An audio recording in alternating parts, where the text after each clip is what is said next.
माननीय राहुल गांधी जी इटली से और विदेश से पढ़ के आए। ज्ञान इनको देर से मिला, इसका मतलब ज्ञान में ताला लगा हुआ है। तो ये कभी क्राइम कैपिटल बता देंगे किसी को, कभी कुछ बता देंगे। लगता है कि राजनीति में एकदम फ्री जोन हो गए हैं। अपराध अपराध होता है, गुनाह गुनाह होता है, और नैतिक मूल्यों का जो क्षरण, यह एक मानक के रूप में यह हत्या है। इन लोगों का तो नाम भी लेना पाप है।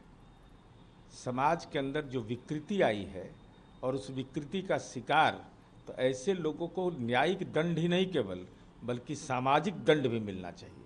समाज से अलग थलग करना चाहिए। ये कुकृत्य है और ऐसे लोगों का चेहरा देखना भी कहीं से आदमी को मंजूर नहीं करना चाहिए। राहुल गांधी कहते हैं कि जो महाकुंभ में स्टैम्पेड हुआ, मृतकों की संख्या छिपाई गई, क्या थे? देखिए, माननीय राहुल गांधी जी इटली से और विदेश से पढ़ के आए हैं, तो ज्ञान इनको देर से होता है। अगर कुंभ में ऐसी घटना हुई और इतने दिनों के बाद अगर आपकी बौद्धिक क्षमता खुलती है, ज्ञान चक्षु खुलता है, इसका मतलब ज्ञान में ताला लगा हुआ है। अरे भाई, इस ढंग की घटना पर इस ढंग के बयान दिए जाते हैं। कर्नाटका के अंदर में आपकी सरकार है ना, स्टेडियम में जो दुर्घटना हुई, एसओपी का पालन हुआ था, इस पर जुबान आपका नहीं खुलता है। तो ये कभी क्राइम कैपिटल बता देंगे किसी को, कभी कुछ बता देंगे। लगता है कि राजनीति में एकदम फ्री जोन हो गए हैं, जो मर्जी होता है वही बोल देते हैं। खड़गे जी तो बोल रहे हैं कि 11 साल का जो मोदी जी का टेन्योर रहा, उन्होंने 33 बड़ी गलतियां कर दी। मान्यवर मल्लिकार्जुन खड़गे जी, हम आपसे जानना चाहते हैं कि 33 अपनी उपलब्धि आप बता दीजिए कि देश की आम आवाम को, समाज के जो गरीब तबके के लोग हैं, जो दलित है, उसके लिए आपने क्या क्या किया।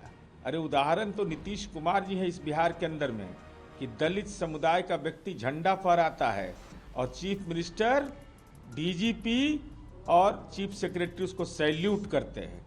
ये सामाजिक परिवर्तन का मानक नेशनल फ्लैग के प्रति नीतीश कुमार जी ने दलितों को जोड़कर किया। तो ऐसा उदाहरण बताइए कि कांग्रेस शासित प्रदेश में कहाँ कहाँ ऐसे उदाहरण हैं जिसका अनुपालन किया गया है। कोलकाता में मॉब और पुलिस में फ्लैग हुआ, 5 लोग घायल हुए बुरी तरह से। जो वहाँ बीजेपी के लोग डिमांड कर रहे हैं सेंट्रल पर, की स्थिति बहुत खराब है।